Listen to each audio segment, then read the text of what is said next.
Mistakes that I do not want you to make on your Weight Watchers journey. I'm Sheila. I've lost 40 pounds with Weight Watchers. Mistake number one, Delulu daydreaming. So Delulu daydreaming that I've experienced with my own personal Weight Watchers is I love the ramp up. I love that stage before it actually starts because guess what? I can kind of control that. When the rubber hits the road and I actually have to do all the things, that's where it gets hard. But I love the buying the fancy food journal, the downloading the app, the setting up the app, the entering everything in, the doing the pristine grocery list, the going to the grocery store, buying all these things, setting them up so beautifully in my house, getting it all situated. Just all of the prep to do the journey is fun because like I said, it's a lot of what you can control. Once the Weight Watcher journey starts, there's a lot of action steps and discipline and consistency that needs to happen. I'm here to tell you, you can watch all the YouTube videos. I recommend it on Weight Watchers. You can go and look on Pinterest for all the motivating quotes and tips. You can figure out all the recipes. You can get everything as organized and neat and structured as you want. And it can soothe you, that can calm you, that can get you excited. I'm not saying don't do it. The mistake here is if you let that Delulu daydreaming be the sole focus and you almost burn yourself out. You put all your energy into that when we need you to have the most of your energy to just do the dang thing. To just wake up in the morning and make healthy choices, to do your consistent tracking, to step on the scale and do it over years and build a whole journey. If you're going to do some daydreaming, here's what I think is beneficial. Daydream, close your eyes, envision yourself and how you're going to be preparing your meals. Envision yourself with your app and tracking and what that's going to look like and how that's going to make you feel. Daydream and envision yourself at a restaurant once you're on your Weight Watchers journey and how you're going to show up with your friends at that restaurant. Just like a baseball player would envision themselves hitting the home run.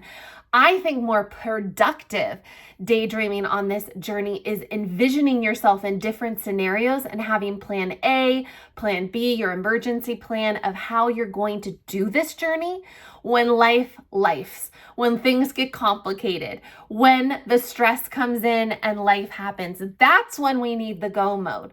All the planning, all the prepping, all the fancy, all the organization, sometimes isn't going to help you in those moments when you just want to give up. So we want to spend our time daydreaming about how to succeed in those moments. When the actual journey starts, things get messy. So if you're someone like me that doesn't like the mess, you got to get comfortable with that. You got to get comfortable with life happening to throw a wrench in your best laid Weight Watchers plan. And that's when you really get your resiliency.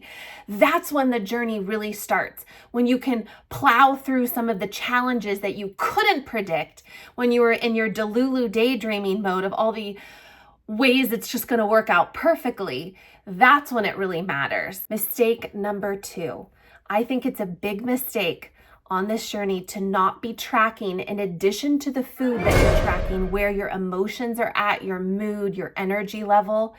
For me, everything with food is tied to what's going on in my inner world. And I can stay within my points, go over my points, but if I have no data on what's causing me to eat certain foods, go over my portions, go over my points, and I'm not looking at a bird's eye view of the time of month for myself and my cycle, all of that stuff is playing into my eating tendencies, when I'm going to sugar, when I'm leaning on carbs, when I'm snacking at night.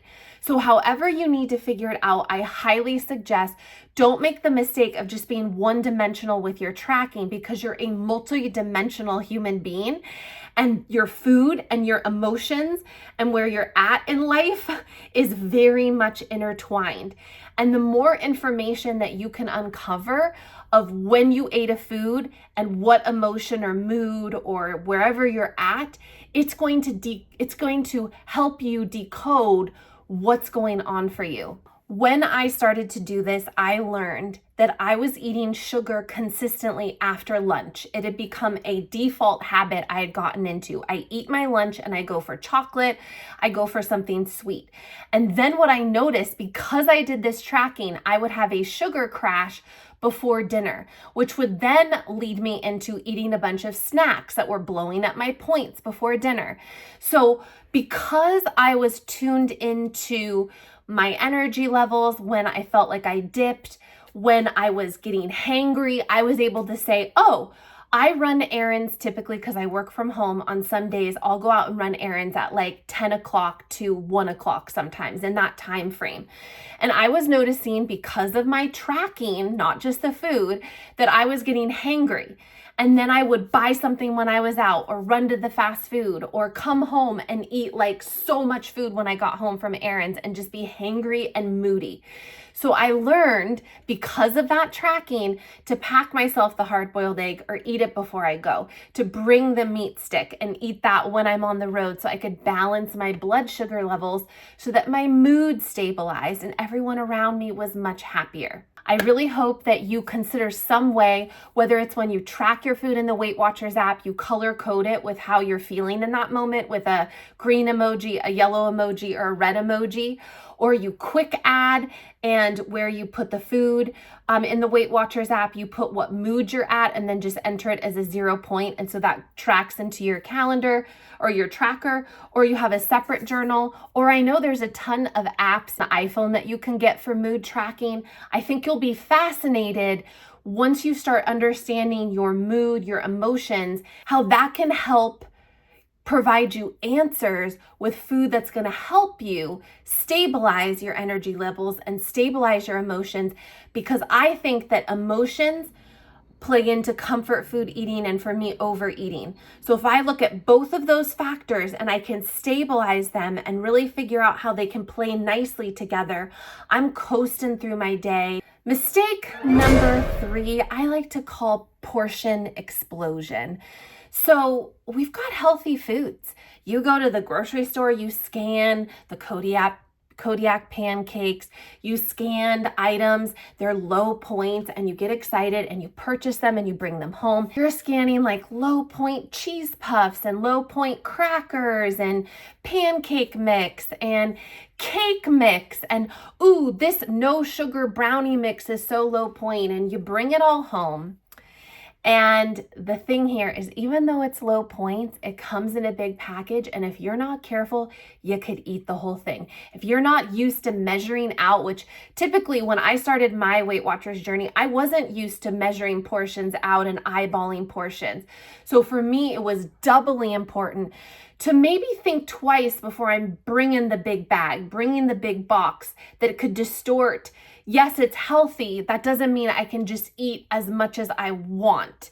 Yes, it's hummus, and it doesn't just mean I can eat as many spoonfuls as I want. Low point foods can add up quickly and blow out your points for the day and go way over.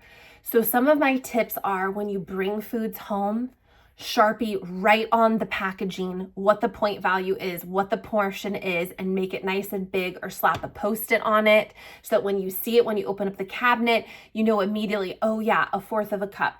Put measuring cups in it, like in your Kodiak pancake mix, put the exact portion, serving size measuring cup in there so that you know exactly when you open it, oh yeah, I'm dialed in. I've got to think about my portions.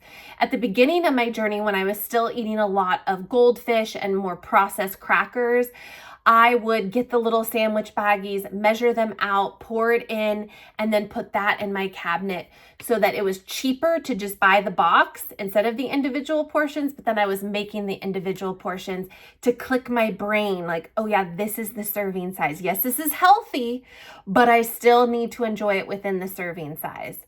So let's not do, especially at Costco, where they've got the big sizes, be really careful there. I would get big bags of coconut rolls and low point chips in these huge bags, and I would bring them home and I would just be eating and eating. And so it didn't matter in the end.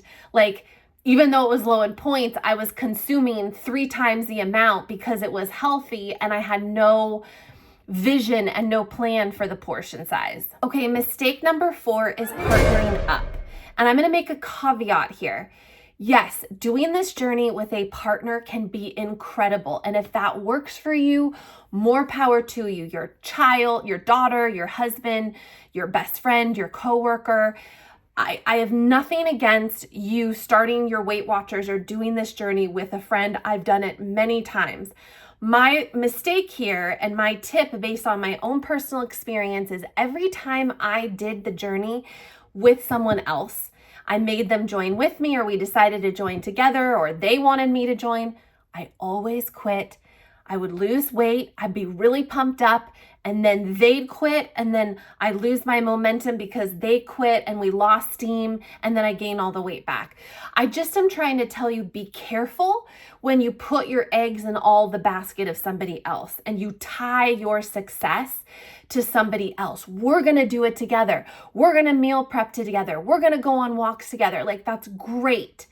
Accountability and community is one of the most important things on this journey, but I've personally found that I need to do it separately. Like this last go around when I lost my 40 pounds and I've been able to keep it off, I walked into the journey by myself. And I've met people along the way, but I owned my journey for myself and I wasn't distracted or roped in with somebody else. I'm very sensitive to energy. I'm very sensitive to having someone doing something with me. It either really amps me up or it really drags me down. And on this journey, I can't have that. I'm trying to tread water just on my own, and it's hard enough. I don't need someone pulling on my leg or pushing me up. Like, I just need to stabilize because I'm going to do this journey for the rest of my life. I've had friends that have come and gone. And so I need to make sure that I can stand on my own 2 feet and do this journey how it's best for me. I've actually found this go around, the more private I am, and now I'm not so private because obviously I do the YouTube videos. I'm a national virtual coach for Weight Watchers. Everybody knows I do Weight Watchers. But sometimes when I keep things private and I'm just my own cheerleader and I'm in my own internal dialogue with myself about my journey, I do the best. When I've got a lot of outside input and outside eyes on me, like it's too much pressure. I'm more of an introvert. I just need to and I'm an only child, so I like to figure things out privately. Here's the deal. If you are joined with someone, with activity, with your meals, with doing the program, going to the in-person meetings together, great. Just always have in the back of your mind, like that Delulu daydreaming that we talked about, have a vision of the reality, the backup plan of if this person doesn't continue with it, or if they fall off, how am I going to hold myself secure? Put my blinders up on and keep going. Thank you so much for tuning into this mistakes video. I'm going to keep coming out with more of these because my wheels are turning. I want you to succeed on this journey because it's made such a difference in my life.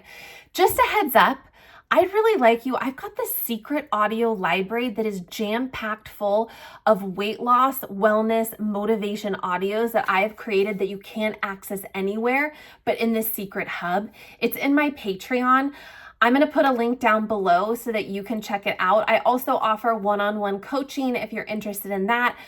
I have one link. You click on it and it's like a menu with all the different options of how you can get in contact with me and see all my content that's outside of this YouTube channel, because I'm making podcasts, I'm posting on Facebook, I've got my Instagram reels. Like, I'm just really trying to show you behind the scenes of my life on this journey. So tell me down below, what are your top mistakes? I'd love to read them. Bye.